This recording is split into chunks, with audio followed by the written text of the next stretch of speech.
much.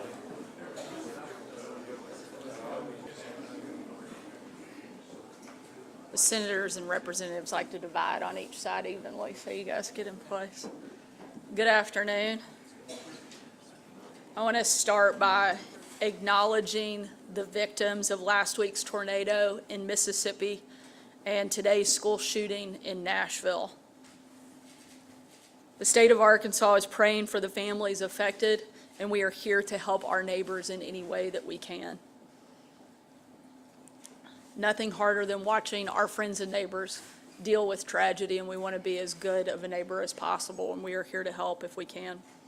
I'd also like to say a big thank you to our Attorney General, Tim Griffin, who is here today to be part of this effort and who has helped lead the charge from the beginning, as well as our co-sponsor, Senator Gilmore and Representative Gazaway, for their work. They have done a tremendous amount and have really championed this issue, and we are very thankful for all that each one of you have done. It's great to be here alongside so many members of my administration as well as a number of legislators and community leaders, as well as law enforcement. During my inaugural address, I shared the story of Stuttgart Police Sergeant Donald Scobie. Just a few months ago, our hearts broke when we heard that Sergeant Scobie had been shot in the line of duty. That anguish quickly turned to anger when we learned that his killer was a violent, repeat offender. That man should have been behind bars a long time ago. Instead, he cycled in and out of our prison system's revolving door until it ended in tragedy. Sadly, it is all too common of a story. Just a few months ago here in Little Rock, for example, a violent repeat offender gunned down a woman over a petty argument. In Russellville, a repeat sex offender broke into a woman's car and sexually assaulted her for more than an hour. In Hot Springs, a repeat offender beat another man senseless and left him to die on his kitchen floor. These violent, lifelong criminals are pushing Arkansas to the breaking point. Today, we have one of the highest violent crime rates in America. We're third in the U.S. for murders, second in the country for rape, first for child abuse. In some misguided attempt at compassion, we've decided that hardened criminals belong in society, not in prison. The resulting crime wave has been completely and wholly predictable. Today, we stop the revolving door. If you are a murderer, if you are a rapist, if you are an abuser, we will put you in prison. And you're going to stay there for a very, very long time. I promised during my campaign that we would implement bold reforms for a safer, stronger Arkansas. And that's exactly what the Safer, Stronger Arkansas legislative package, which we're introducing today, will do. It will protect communities, it will protect victims, and it will protect our state's future. We'll start by addressing the severe prison bed shortage in our state, a problem that we should have solved, frankly, a long time ago. The last time our state dedicated resources to build a new prison was in 2005, when my dad last sat in this office. That's 18 years ago. 18 years of failing to see the warning signs, 18 years of failing to be honest with Arkansans, and 18 years of failing to keep our citizens safe.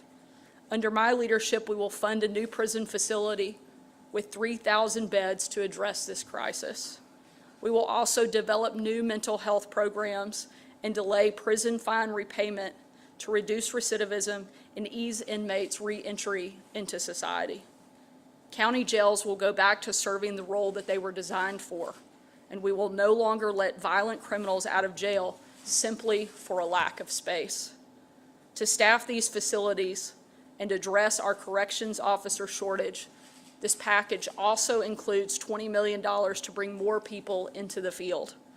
We can't just wait around for the next generation of corrections officers to show up. We have to recruit and train talent and make sure that we are retaining those who are already serving. Of course, effective law enforcement isn't possible without effective police. After years of defund the police activism, our officers need a boost. This package launches a new trooper school and offers $5 million in additional overtime pay to support our heroic police officers. We will also enshrine a new Victims' Bill of Rights to protect the most important people in the criminal justice system, the victims. They deserve privacy and support throughout court proceedings. More prison beds, more police, more victims' rights. Those things will all help. But they won't be enough if our state continues to let violent offenders walk free with just a pat on the wrist. Under the Protect Arkansas Act, if you commit an offense like murder, rape, human trafficking, or child sex abuse, you will serve 100% of the jail time that you are sentenced to. No more leniency for our most degraded criminals. If you commit a lesser violent crime, you will only be eligible for release with supervision once you have served 85% of your sentence. To those inmates who show a genuine desire to fix their life, Arkansas will help you get clean, get educated, and get a job once you're out of prison. Our Chief Workforce Officer, Mike Rogers, who's here with us today, will work with the Department of Corrections to develop training programs that are aligned with the jobs and industries that are actually in demand across the state of Arkansas. We will make it easier for inmates who are parents to spend time with their kids and grant extra time for new mothers in prison to bond with their babies. We will make sure that the treatment and education programs we use are evidence-based and effective, so inmates can find a path towards success. But if you commit a new felony while on release, you will learn the hard way that Arkansas does not tolerate repeat offenders. You will serve the remainder of your sentence behind bars, plus a penalty added to that. Some will complain that these new punishments are too tough. To those critics, I say that's Arkansas justice. It's tough, but it's fair. My administration is not going to let unrepentant criminals terrorize our entire state. We are not going to tolerate the failed status quo. The first duty of government is to protect life, to protect liberty, and the property of our citizens. When we fail at that, nothing else matters. I'd like to thank all of our supporters who came out today, and I'd like to look forward to getting this passed and making sure the Protect Arkansas Act and this entire package pass in short order, in large part because the session's coming to an end, so we don't have a lot of time either way. We will protect the people of Arkansas if we work together and make sure that this legislation passes. We will do exactly what each of us who have run for office have promised to do, and that is to build safer, stronger communities across the state. Thank you for being here. Thank you so much for your support. And with that, I'd like to turn it over to Attorney General Tim Griffin, who will make a few remarks as well. Tim. Thank you, Governor. I also want to thank Senator Gilmore, who's just worked late into the night with Representative Gazaway. I know that because sometimes he comes to my house for food. Hey, have you eaten dinner yet? 9 o'clock, 10 o'clock? Had him over last week. Always good to see them. They've just been working all the time. I especially want to thank Ryan Cooper. Where's Ryan? Of my staff. He's in here somewhere. He has been a true worker all day long, every day with these senators and representatives. So thank y'all for that. Look, here's the deal. This is not a new problem. It's been going on a long time in this state. And our current status quo is the laughing stock. Who's the laughing stock for? The prisoners. The prisoners. I was in Wynne, Arkansas. The police chief said, you know what the first question they ask when we arrest them? Am I going federal or state? If it's state, they laugh because they'll be right back out. If it's federal, they cry. That's also in former Attorney General, twice Attorney General Bill Barr's book. The federal system makes hardened criminals cry because they won't get out quickly. Now let me tell you, on this issue of jail expansion, thank you, Governor. Why hadn't this been done before? Political courage was lacking. Of course people knew this was a problem. It's happening now because the governor has the fortitude to do it. It's that simple. It's an 80-20 with voters. People have sense. They know you can't be letting out these folks. And let me tell you something. The reason we got to build more beds is because you've already expanded. Heads up, everybody. I want to get this, particularly for the folks who are going to oppose this. You've been expanding jails for a decade, but you've been doing it quietly, in the still of the night, where no one can tell. There's no open debate. We'll just fund those sheriff's offices, quietly push them down into the sheriff's offices. Well, you know why the sheriffs, even though they've been getting all that money, you know why they're here and they want this? Because misdemeanor justice has been removed from the state criminal code. There's no misdemeanor justice in this state. I was going to Chick-fil-A the other day. There were people riding wheelies on dirt bikes, and I love dirt bikes, riding wheelies on dirt bikes that aren't street legal, no helmet. I called Chief Bewley. I said, what the heck? He said, it's complete lawlessness.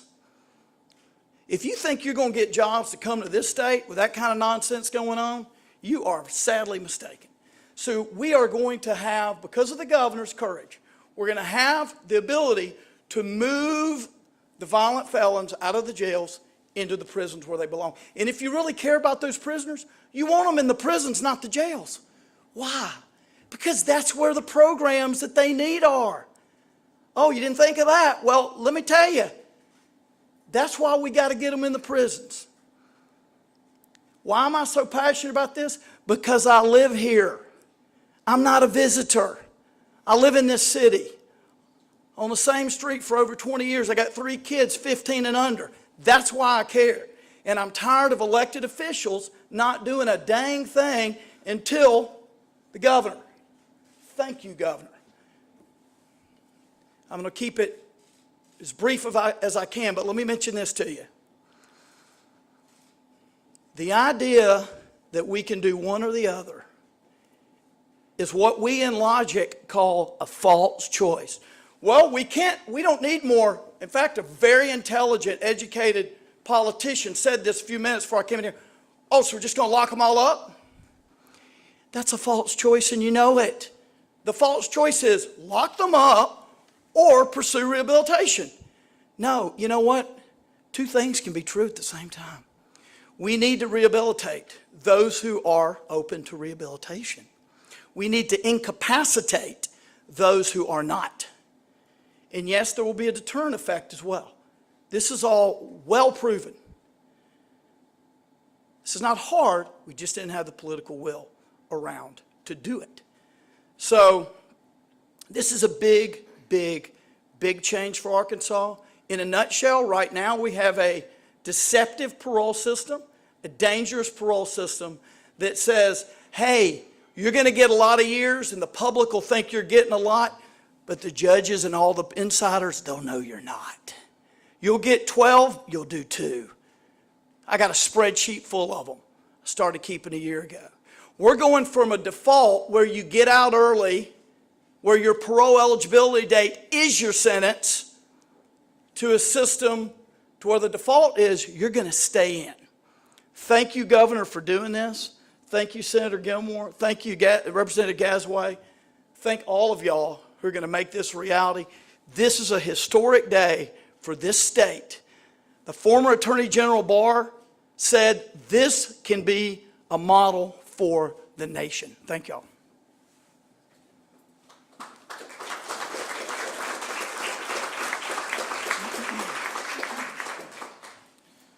Well said, Attorney General, and that's a tough act to follow. But I will say, one of the reasons why I go over to his house when he calls, his chicken vindaloo is amazing. I'm sure he'll give his recipe out later. I can make spinning. He's as passionate about this issue as he is food, so I credit him for that. I just want to say thank you to the leadership that's on display here. From the folks up here with us today, Governor, thank you. Attorney General, thank you. This is what leadership looks like. This is what courage looks like. And my colleagues here from the Senate, thank you for being here to show your support as well. I know we have many stakeholders in the rooms. We've spent hours meeting with all of you, listening to your input, and I hope that we have something that you can be very proud of. And I want to say a special thank you to Representative Gasaway for his support his leadership with me in this effort. He brings a lot of knowledge and a lot of experience that I don't have to this, and I'm very appreciative for his help. Folks, make no mistake, this is a game changer for Arkansas. Amen. This is key to our economic viability going forward for rural areas like I represent to right here in urban areas like Little Rock. This is key that we do this. We have to send the message that we no longer tolerate violent offenders wreaking havoc on our streets. We are bringing order to chaos with this bill. So you've heard already a lot that's been said about this bill, and I don't need to say more because they said it way better than I could. But I will just tell you that this bill, while it is very tough on crime, it also is very smart on crime as well. And we have a good balance, I believe, in this bill that addresses that. And I look forward to its passage and implementation into law. Thank you, Governor. Thank you again, Attorney General. Thank you, buddy. Appreciate it. Thank you.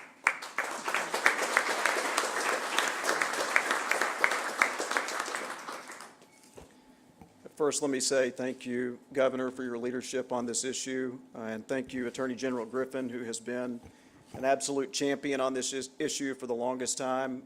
You may have noticed for well over a year, Attorney General Griffin has been tweeting out and putting out the message that we have a severe capacity problem in Arkansas and that we need to fix that. And it's because of the Governor's leadership and because of the Attorney General's leadership that we're going to fix our capacity issue, and we're going to fix our broken parole system.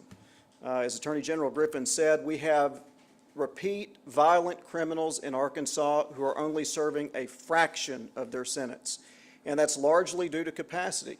The fact is we have not built out the capacity in the last 20 years that we need to hold our most repeat violent offenders who need to be incarcerated. And because of that, we've had to use the Emergency Powers Act and other mechanisms and release people out because we simply didn't have the capacity. So thank you, Governor. Thank you, Attorney General, for addressing this capacity issue, which is so important for the safety of our communities. And let me say this, Arkansans deserve safe communities. Amen. For many of us, if you're like me and younger than 40, you probably don't remember a time when at night you didn't lock your doors before you went to bed, or when you could leave your car on the side of the street without locking the doors or being worried that it was going to be broken into overnight. But there are people, our parents and grandparents, who remember a time in Arkansas when you could go to bed at night without having to lock your doors, when you could park your car on the side of the street without having to worry about the windows being broken out or your belongings being stolen. There are people in Arkansas who remember that. And I'm going to say we should never accept it as normal that it's the status quo of criminals running amok is okay. That is not normal. You should be able in Arkansas to go on a morning run without fear of being abducted. You should be able to go on a walk in the evening without fear of being abducted, murdered, or raped. You should be able to stop at the gas station at night without fear of being mugged. You should be allowed to let your children play in the neighborhood and roam about in the countryside without fear of them being abducted. But that is not the case in Arkansas, and that's why we need to pass the Protect Arkansas Act. Arkansans deserve safe communities, and this bill will help them have safe communities. 100% time for the most serious violent felons, 85% time for the other violent offenders, and locking up repeat violent criminals. That's what this bill will do, and that's what Arkansans deserve. Thank you.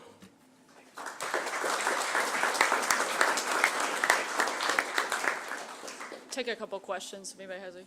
Jamila? Governor, can you elaborate on the prison? What's the cost and what's the funding going to be on that? And second question, how are you going to implement, or how does this propose implementing the sentencing changes without exacerbating the problems we have with capacity while the new prison's built? Yeah, so on the cost issue, I'll address that first. It's estimated around $470 million for the cost of a new build that would allow for 3,000 new beds with about a $31 million a year operating cost, things that we're building into our budget. So that one-time cost of around $470 million and then a continual $31 million when it comes to operational cost for that.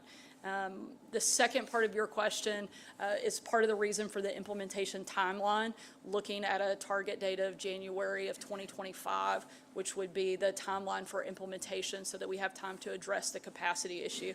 I think the big message for people to know is that if you are a violent repeat offender here in the state of Arkansas, we're coming for you. And we're going to lock you up, and we're going to make sure that justice is served. We are not going to continue to tolerate people ravaging our communities. We will have a safer and stronger state. As a parent, I don't think there's anything that is more important than us making sure that the communities that our kids grow up in, the community that each of us live is safe, and this is a big step towards making sure that's a reality. Roby. Yeah.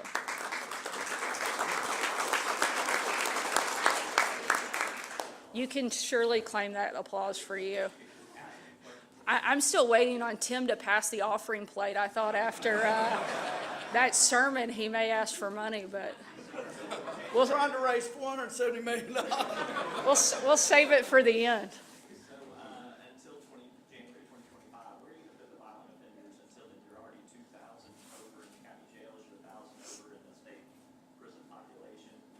Where are you going to put those prisoners until then? I'm working with Secretary Porfiry, who's here right now. We are looking at ways that we can increase capacity every single day. We've got a couple of ideas. Secretary, I don't know if you want to speak to that directly, but we have some options on the table that we think allow us to increase bed capacity with existing operations. Mr. Secretary, if you want to add to that, but we think there's some options on the table.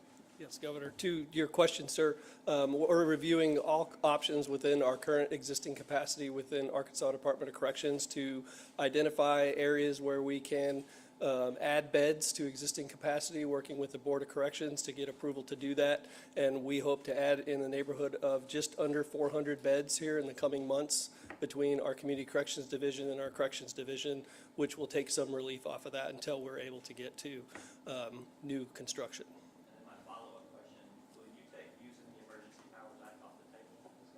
I'm not going to take anything off the table. Sure. Will the death penalty be applied anymore aggressively under these measures? That's existing law, and there's nothing in this that changes that from continuing to be existing law. So this plan is going to get criticism because Arkansas already incarcerates people at a higher rate than just about any other state in most countries in the world. So if we're already incarcerating at a high rate, why continue down that path? We think we have to have targeted truth in sentencing. We may be incarcerating, but we're immediately letting violent repeat offenders back into the community. The question I have for you is, would you rather lock those individuals up or let them into your neighborhood? My option is to lock them up because I don't want them in the neighborhood with my kids. And so I think we absolutely have to take stronger measures, again, to lock up violent repeat offenders. Those are the people that we're looking at. Those are the targets that we're moving towards, and we're going to make sure they're not ravaging our communities. Do we know if it's one big prison or a bunch of different prisons that have different? I think all options have to be on the table. We're planning to make sure we have the capacity for 3,000 beds and allocating funding that allows for that. If we can expand that with that amount of funding, we're going to look at every option to make it as effective, efficient, and quick as possible. Will there be a working group or some kind of, how will this be determined? Absolutely. We're going to continue to work with our partners in the legislature as well as Department of Corrections and Department of Public Safety. Take one last question. Yes, ma'am.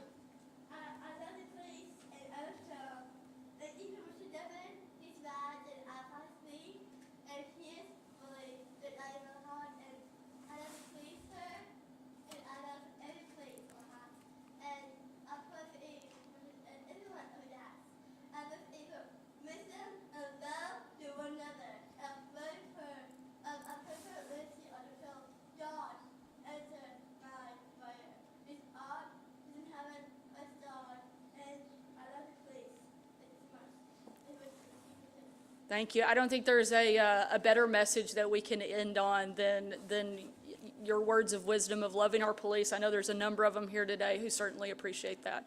Thank you guys so much for being here. We appreciate it.